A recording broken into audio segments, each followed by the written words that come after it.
घर खा के करें।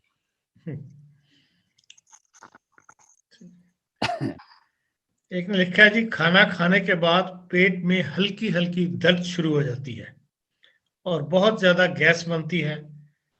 अव्वल नींद नहीं आती, लेकिन जब सो जाऊं तो उठते वक्त महसूस होता है कि दिमाग बहुत थका हुआ है।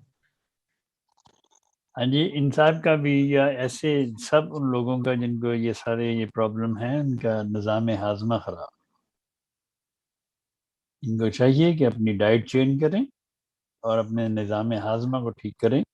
और ऐसे ही निज़ाम हाजमा के लिए ये जिस तरह ये बता रहे हैं, इसके लिए ये भी एक मैंने दवा बताई है जियोनेंसिस, बहुत अच्छी है। इसके लिए नक्स फमीका 30 में बहुत अच्छी दवा है।